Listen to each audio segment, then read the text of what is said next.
guys, this is my first ever YouTube video, and today I will be showing you how to tie this. This is my modification of a woolly bugger, and this I have found to be a dynamite bait at Laurel River Lake. I have caught dozens of fish on this general design with different schemes and patterns and even different color flakes. Come join me as I show you how I do this. Please enjoy the video. Alright guys, the first woolly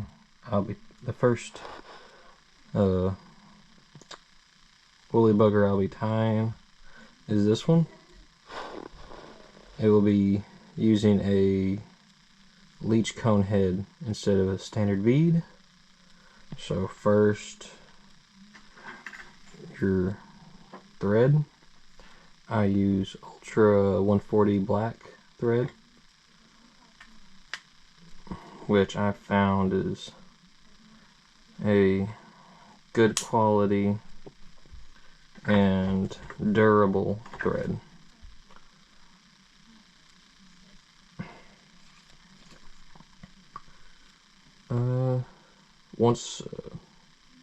These woolly buggers are excellent for a variety of fishing methods, but the most popular, in my opinion, is for bass, which is great for using in Laurel. Next is your hook. I like using lightning strike stringer nymph size 6 hooks. I feel that they work excellent when it comes to making a woolly bugger with a good presentation. Next, I like to use hot orange brass cone heads. I think the orange creates a nice different pop, something that the fish don't normally see. Get that on there. And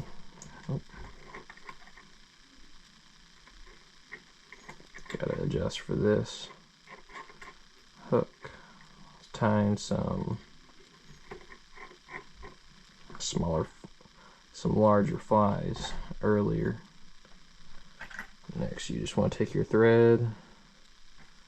Well, for this bait, I won't be using any lead hidden wire, which means it's great for places such as Yellowstone, which has excellent trout fishing. And then you want to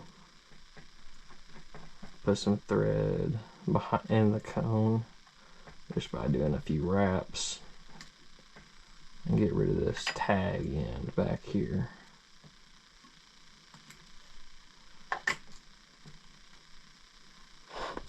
Then you'll also just a few more wraps.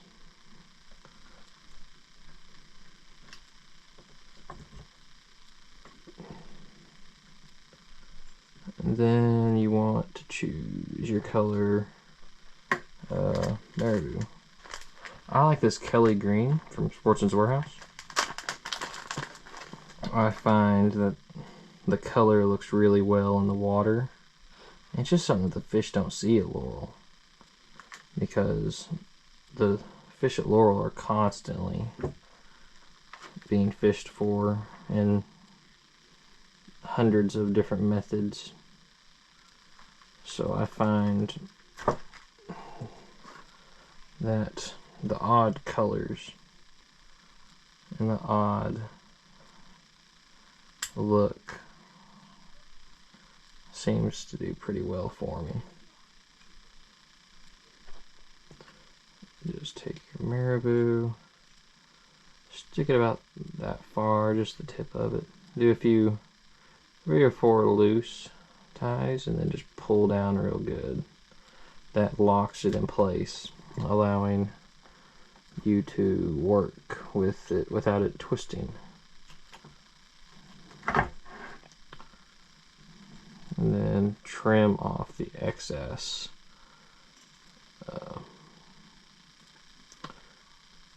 Right there.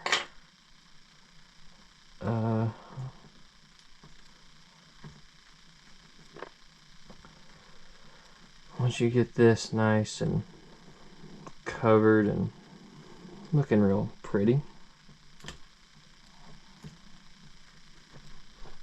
I like to, normally you would put some of this on here. Some, I can't pronounce this word, chenille. Please correct me in the comments.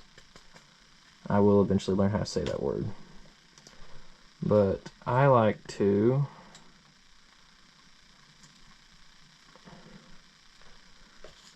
add it with some sparkle braid.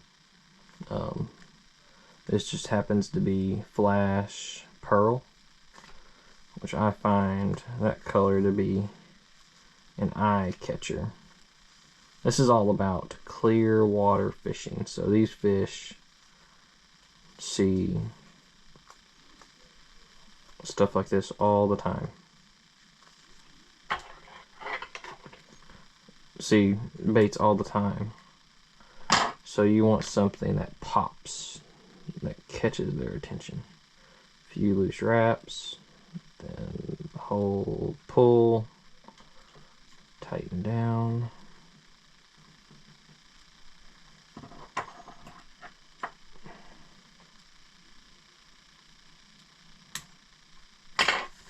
And then add a bit of this. Actually, it's already got some green in there. I want to add some of this hollow thread. Now, hollow thread is, in my opinion, amazing in the way that fish see it. It's hard for a fish to miss this stuff. I mean, you probably can't see it very well on camera, but it's just so shiny and sparkly. It really pops in the water. So get about, I'm just gonna get a bit more than needed. I say about 10 inches. Oh, just where it's such a thin thread, about 10 inches I would get, because you want to do this a close wrap.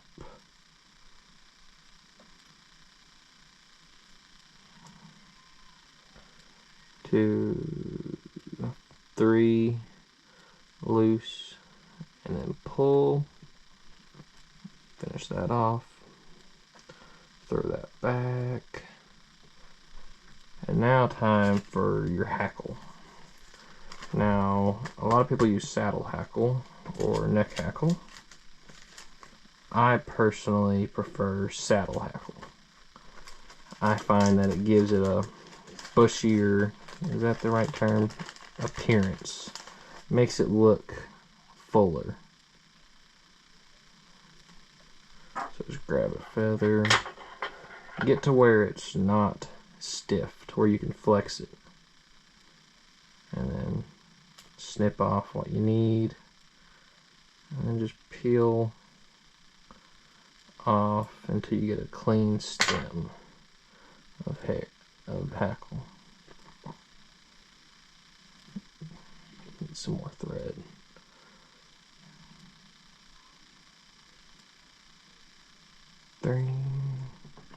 Wrap. Alright. It may look a bit backwards to some people, but, or it may not. You're probably saying, oh Gabriel, that's not going to look as good. Trust me, it will.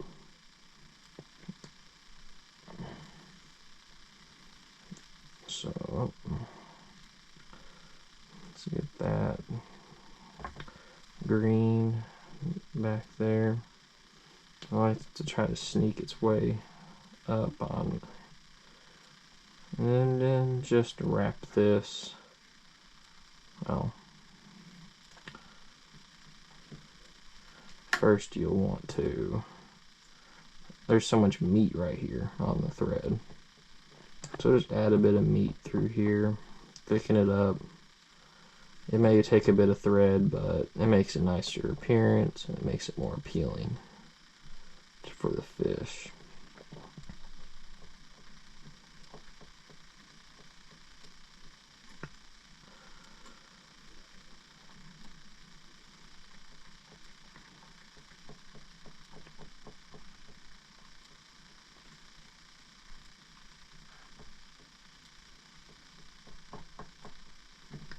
With that done, I'm going to do a few more ties around that.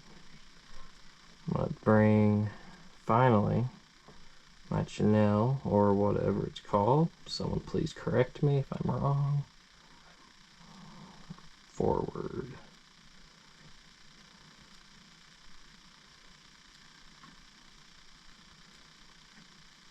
Now I will have leftover. I deliberately got more than I needed.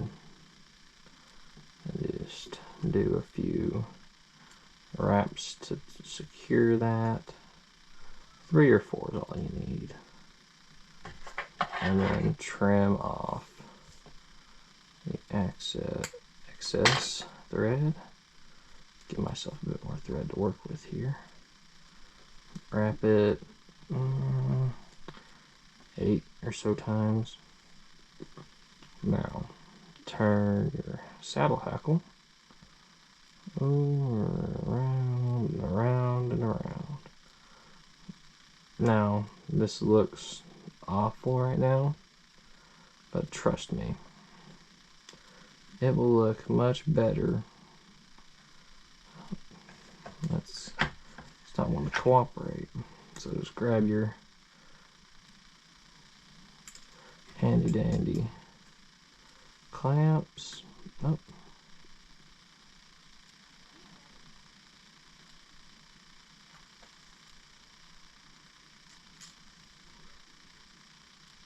And then just wrap it.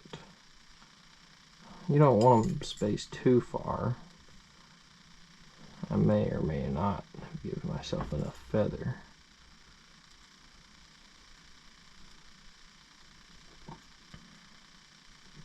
Bring your thread around, around, around that.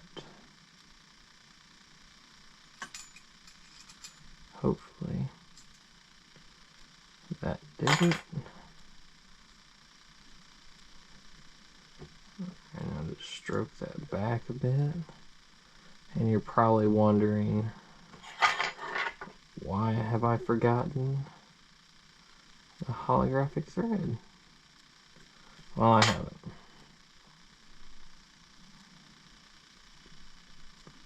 I'm just going to take this thread. I probably should have went ahead and done this. That's what I advise.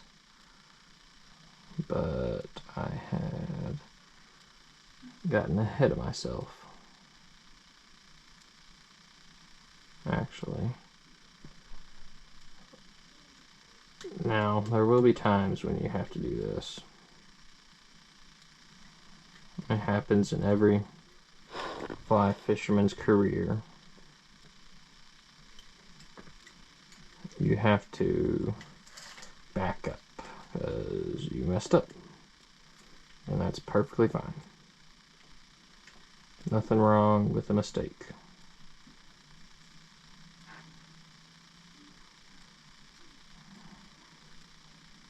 Once that's unraveled,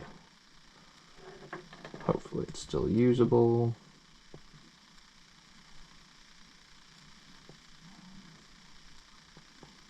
It is. Just bring your holographic thread and just pull it through here. I got more than what I needed. A lot more. I have caught many a fish using this style at Laurel, so hopefully it'll also work for you.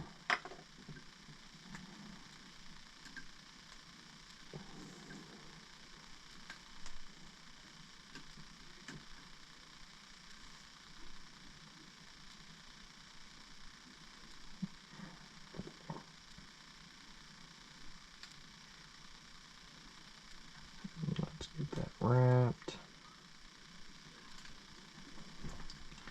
Done. Now I ain't gonna throw the rest of this extra away. I'm gonna save it for a later tie.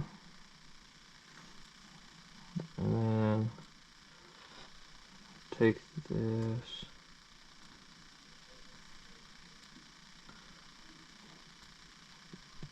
And wrap it like so.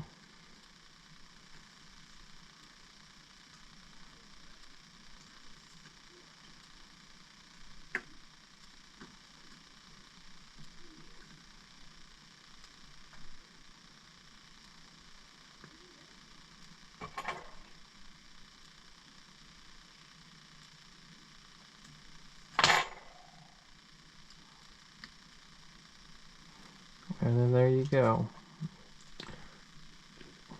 Tie off. Make sure you get. Now I have the tool to tie off. I personally don't like it because I've always tied my flies with my finger.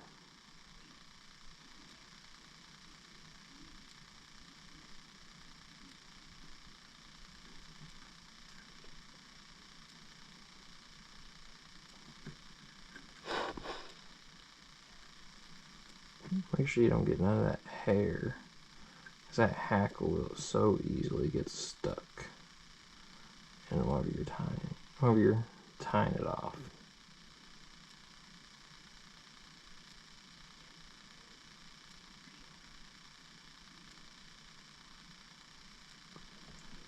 There we go. And I like to, before I even attempt to cut my line, I like to glue it first.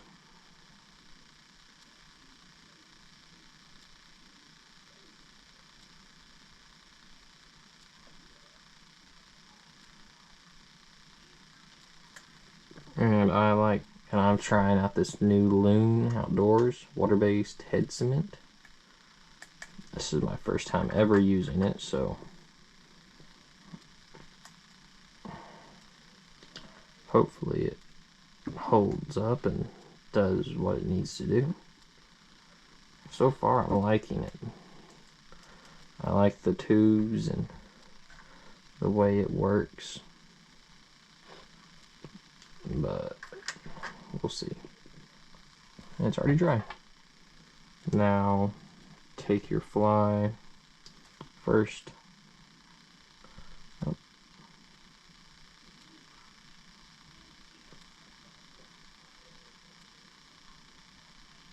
Cut that off. I actually think I'm gonna put some more adhesive, just to be sure. So I have no idea how well this stuff works, and like many of you, I have used bad glue in the past, and it has costed me some of my favorite flies I have ever tied.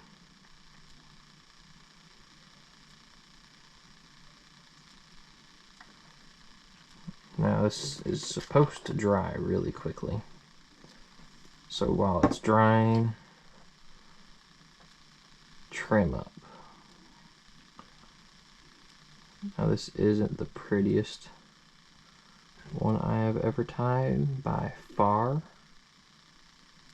but it will catch fish.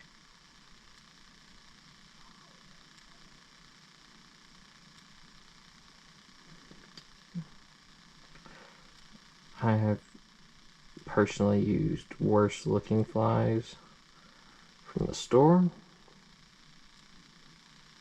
and still caught them, so I have no doubt that this fly will catch them.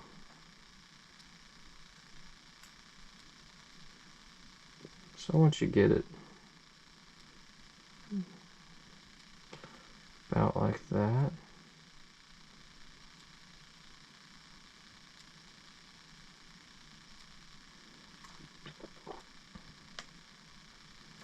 trim out some stray long hairs.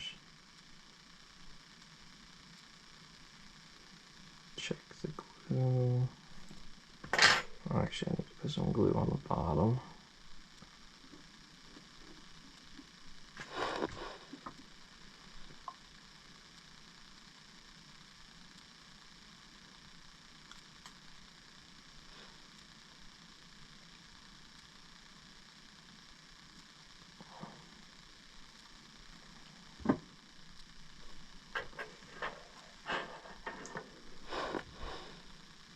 See how well this stuff dries. I like to leave around the head relatively clear because I've found that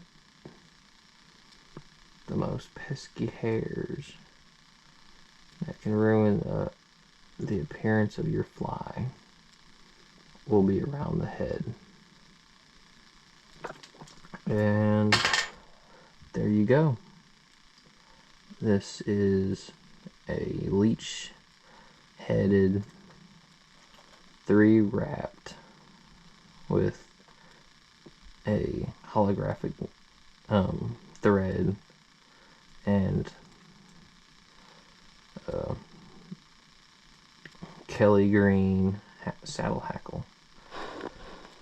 Thank you for watching my first video. Please like and subscribe and leave a comment about any other video ideas. Bye.